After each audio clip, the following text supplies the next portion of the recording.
FATA علاقوں کے وسائل تک رسائی کے لیے، سو ان کے وسائل تک جب رسائی حاصل ہو گئی، اور پھر اب جب بدامنی آ گئی تو بدامنی کی ذمہ داری دوبارہ قبائلی عوام اور قوم پر ڈالی جا رہی ہے کہ اس کو آپ نے کنٹرول کرنا ہے۔ سو وسائل پر ریاست کا قبضہ ہو گیا، اور ریاست امن و امان کی ذمہ داری سے ہٹنے کے لیے اسے دوبارہ عوام کے کندھوں پہ ڈال رہی ہے کہ آپ نے فیصلہ کرنا ہے اور آپ نے علاقے کے امن کو برقرار رکھنا ہے۔ سو اس پہلو کو، یہ سیاسی پہلو ہے اس کا، اس پہلو کو ہمیں نظر انداز نہیں کرنا چاہیے۔ ہم ایک چیز سے اختلاف کرتے ہیں، وہ تاریخ کے اوراق پہ نوٹ ہو جاتا ہے۔ یہ فیصلہ تاریخ کرے کہ میری رائے صحیح تھی یا آپ کی رائے صحیح تھی، اس کو زیر بحث لانے کی ضرورت نہیں ہے۔ لیکن کچھ چیزیں جو ہم اخذ کرتے ہیں حالات سے، تو وہ نتائج آج ہمارے سامنے کیا آ رہے ہیں، قبائل کو کیا ملا۔ 100 ارب روپے سالانہ ملنا 10 سال تک کے لیے، کہاں ہیں وہ وعدے جو اس قوم کے ساتھ کیے گئے تھے؟ کہاں ہے وہ سبز باغ جو اس قوم کو، اس قبائل کو دکھائے گئے تھے؟ قوموں کے ساتھ اس طرح کھلواڑ نہیں کیا جاتا، ان کے حقوق کا اس طرح مذاق نہیں اڑایا جاتا جس طرح کہ ہمارے ملک میں اس کا مذاق اڑایا جا رہا ہے۔ اور پھر قانون بنائے جاتے ہیں مائنز اینڈ منرل ایکٹ کے حوالے سے۔ اس قسم کی جو قانون سازی ہوتی ہے، یہ قانون سازی آئین سے متصادم ہے۔ 18ویں ترمیم کے ذریعے سے صوبوں کو جہاں ان کے اپنے وسائل کا مالک قرار دے دیا گیا تھا، آج وہ دوبارہ ان سے واپس حاصل کرنے کے لیے نئے قانون سازی کے تحت وہ سب کچھ واپس چھینا جا رہا ہے۔ لہذا اس حوالے سے سیاستدانوں کو، قبائلی عوام کو بیدار رہنے کی ضرورت ہے، اور اس طرح کے ہمارے اس اکٹھ میں اور مل بیٹھنے میں یہ چیزیں ڈسکس ہونی چاہیے، اور ہم متفقہ چیزیں سامنے لائیں۔ متنازع چیزیں ڈسکس کرنا، وہ تو پھر ہم بحث میں پڑ جائیں گے، اس کا تو کوئی فائدہ پھر نہیں ہوگا۔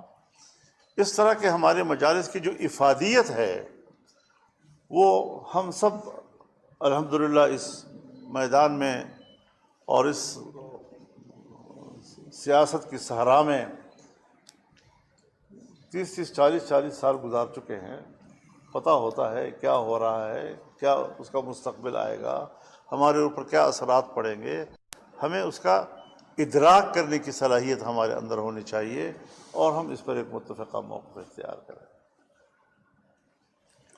بدقسمتی سے ہمارے ملک کے سیاسی نظام، پارلیمانی نظام پر مسلسل سوالیہ نشان اٹھ رہے ہیں۔ میں کہتا ہوں کہ یہ نمائندہ حکومت نہیں ہے، یہ اسٹیبلشمنٹ کی حکومت ہے۔ یہ پارلیمنٹ عوام کی نمائندگی نہیں کر رہے ہیں۔ کیا پاکستان کے شہری کی حیثیت سے مجھے مطمئن نہیں کیا جائے گا؟ بہت سی چیزوں کا جو میں خود گواہ ہوں، میرے طرح لاکھوں کروڑوں لوگ گواہ ہیں، ان کی رائے کا مذاق اڑایا جائے گا؟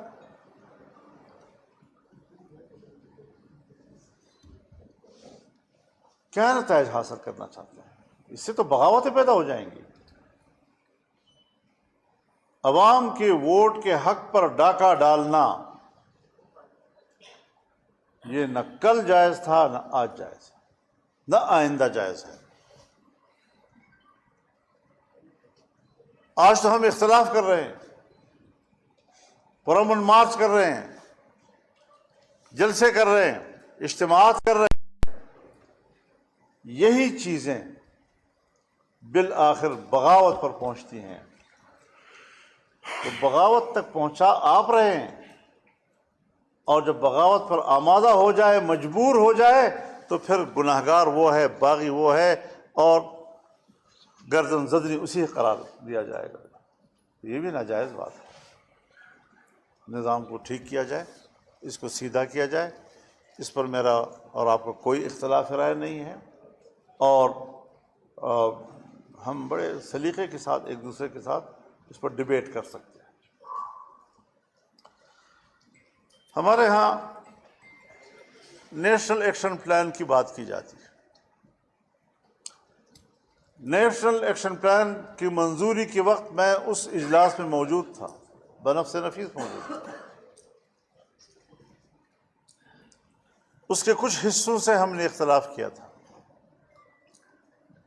ہمارے اعتراضات نہیں سنے گئے، اور ہم اپنے اس موقف پر قائم ہیں۔ نیشنل ایکشن پلان کے ان حصوں کو کہ جس کو ہماری نظر میں امتیازی قانون تعبیر کیا جا سکتا ہے، ان امتیازی حصوں کو نکالا جائے۔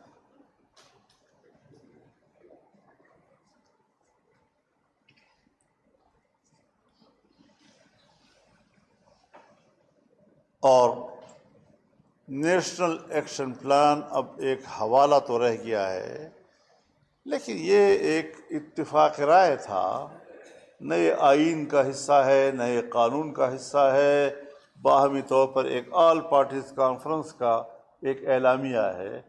اس سے زیادہ اس کی کوئی حیثیت نہیں ہے۔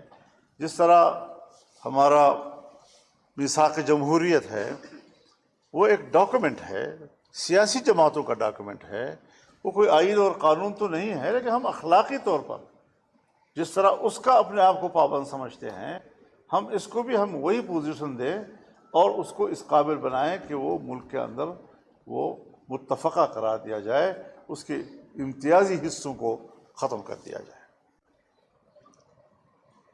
ورنہ پھر یہ نیشنل ایکشن پلان نہیں ہوگا، یہ گورنمنٹ ایکشن پلان ہوگا، یہ ایک خاص نظریے کے حامل لوگوں کا ایکشن پلان ہوگا، یہ اجتماعی رویوں کے نام نہیں ہوگا۔ سو اس حوالے سے بھی بجائے اس کے کہ ہم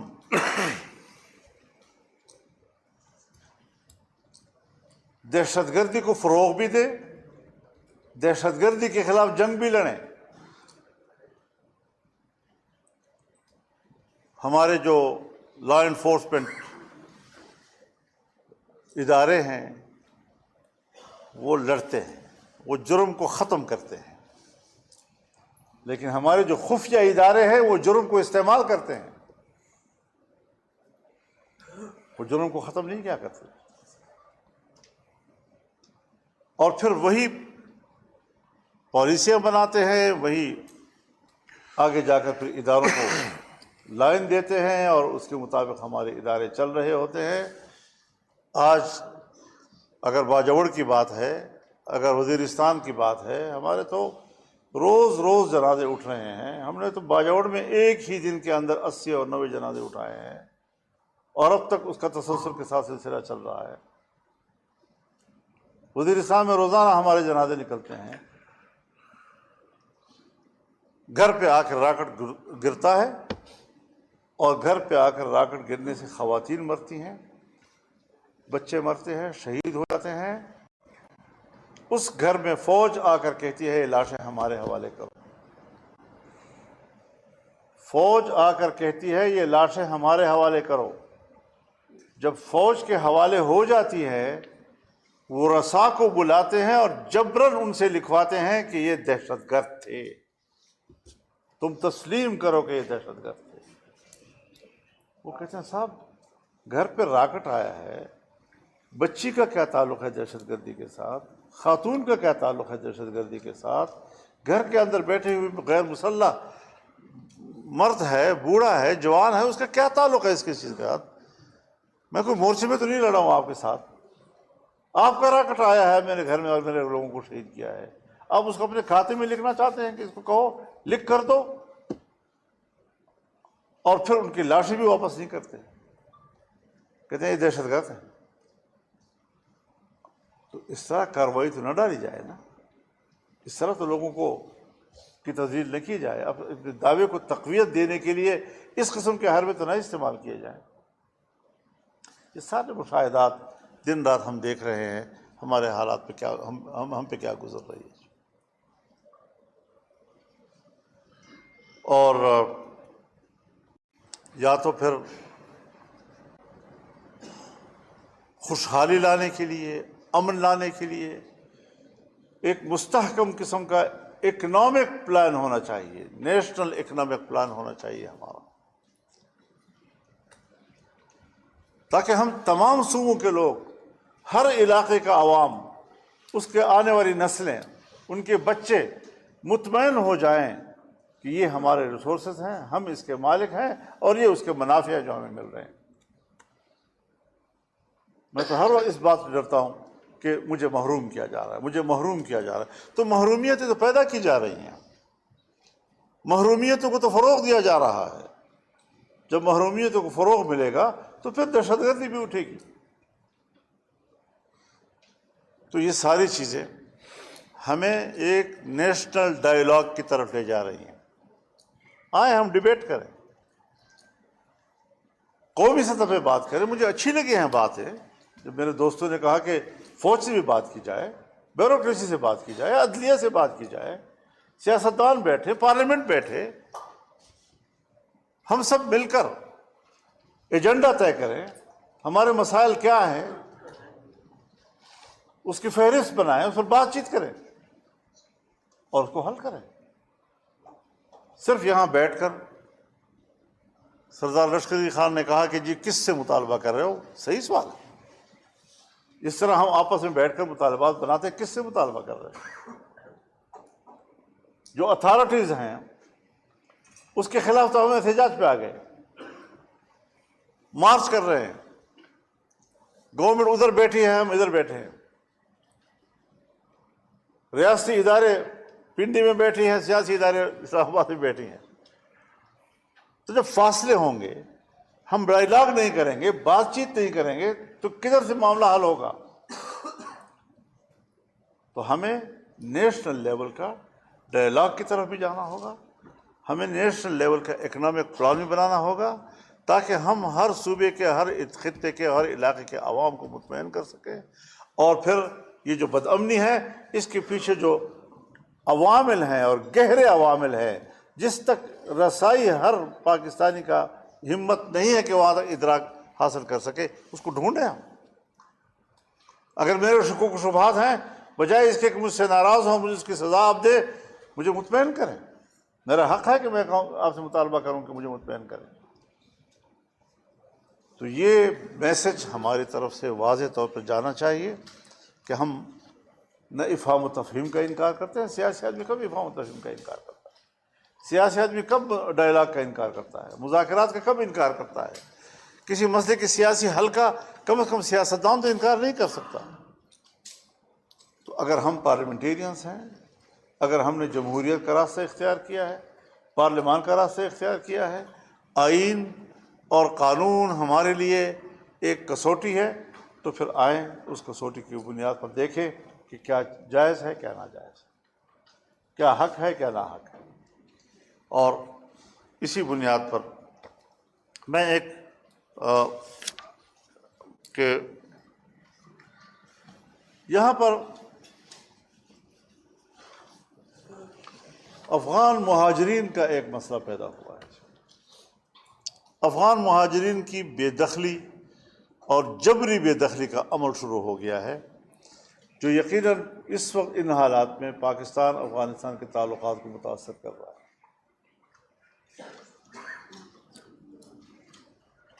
جب طالبان کی حکومت نہیں تھی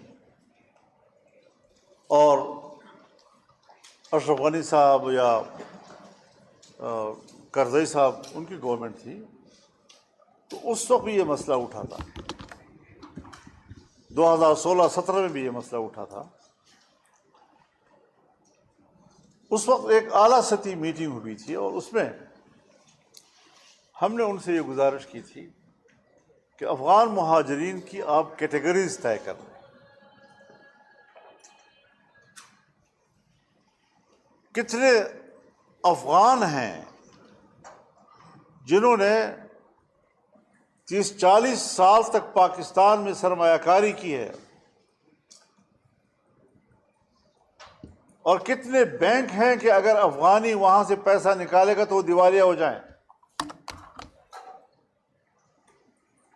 اگر وہ پاکستان میں سرمایہ کاری کر رہے ہیں اور اس کا پیسہ پاکستان کے اندر گردش کر رہا ہے اور میرے پیسے کی بڑھوتری کا ذریعہ بن رہا ہے، میں اپنے ملک کے مفاد کو بھی دیکھوں، تو اس کیٹیگری کو آپ الگ رکھ لیں اور ان کو آپ برات دیں۔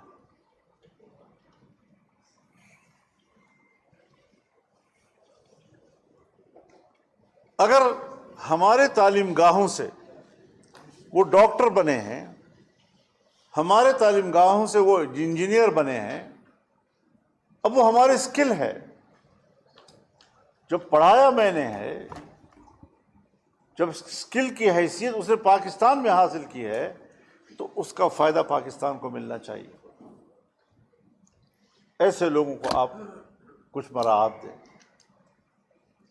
انسانی حقوق کو سامنے رکھتے ہوئے جو نوجوان ابھی پڑھ رہے ہیں، اگر وہ مڈل میں ہے یا وہ میٹرک میں ہے یا وہ ایف اے کر رہے ہیں، اور ایک دم آپ ان کو نکال دیں گے، وہاں کا نصاب بالکل مختلف ہے، وہ تو پھر ابتدا سے الف ب شروع کرے گا وہاں پر۔ تو آپ ان کی تعلیم کو تحفظ دیں، اس کے لیے الگ پالیسی بنائیں۔ عام لوگ جو کیمپوں میں رہ رہے ہیں ان کے لیے آپ ایک الگ اسٹریٹجی بنائیں۔ لیکن ہماری روایات ہیں، ہماری سوسائٹی کی روایات ہیں، اور پشتون سوسائٹی، بلوچ سوسائٹی تو بہت بہتر اس کو جانتی ہے کہ اگر آپ کے گھر میں ایک مہمان 1 سال بھی رہے لیکن اس کو رخصت کرتے وقت آپ لات مار کر گھر سے اس کو نکالیں تو 1 سال کی مہمانداری ختم ہو جاتی ہے، کوئی حیثیت اس کی نہیں رہتی۔ ہم اپنے مہمانوں کے ساتھ اگر آنے والے مستقبل میں جس پر دار و مدار 2 مملکتوں کے تعلقات کا ہے، تو ہم ان تعلقات کو سامنے رکھتے ہوئے رویوں کا تعین کریں۔ جبری بنیادوں پر بے دخلیوں کی باتیں جو ہیں، تو اس حوالے سے اس ماہ اگست میں سب کو ڈیڈ لائن دی گئی ہے۔ اگر میری درخواست پر آپ حضرات ایک متفقہ رائے بنائیں کہ نہیں، اس کے لیے سب کو اعتماد میں لے کر، اور پارلیمنٹ کو اعتماد میں لے کر، سیاسی جماعتوں کو اعتماد میں لے کر، اور پاکستان کی خارجہ پالیسی کے اصولوں کو سامنے رکھتے ہوئے ہم ایک متوازن پالیسی اس کے لیے اختیار کریں۔ افغانستان ان کا ہے، انہوں نے کبھی جانا تو ہے، اپنے گھر میں تو جانا ہے انہوں نے، لیکن طریقے کے ساتھ مہمان کو بھی عزت کے ساتھ رخصت کیا جاتا ہے۔ جبر کی بنیاد پر نکالنا یہ تو اپنی پوری مہمانداری کو ضائع کرنے والی بات ہے۔ تو یہ کچھ گزارشات آپ کی خدمت میں نے عرض کی ہیں۔ آپ حضرات نے اپنے قرارداد میں جو پشاور میں پاس کی ہے، میرے خیال میں پہلا حصہ میں نے کچھ پڑھا ہے، بار بار 78 سال اور 78 سال اور 78 سال اور 78 سال۔ بلوچستان کی وہ ہے جی، بلوچستان میں 78 ہے نا جی۔ تو یہ میرے خیال میں آپ لوگوں کے ذہن میں ایک سوال پیدا کرنے کی کوشش کر رہے ہیں کہ ہمارے اسٹیبلشمنٹ نے اور ہمارے اصل حکمرانوں نے 78 سالوں میں آج تک کوئی ایک بھی صحیح فیصلہ نہیں کیا۔ یہ سوال پیدا کرنے کی کوشش تو کی گئی، اب دیکھتے ہیں کیا جواب ملتا ہے۔ اللہ تعالیٰ خیر کی صورت فرمائے۔ بہت شکریہ آپ حضرات، بڑے نواز۔ بہت شکریہ جی۔ ابھی کھانے کا بریک لیں گے، بریک کے بعد انشاءاللہ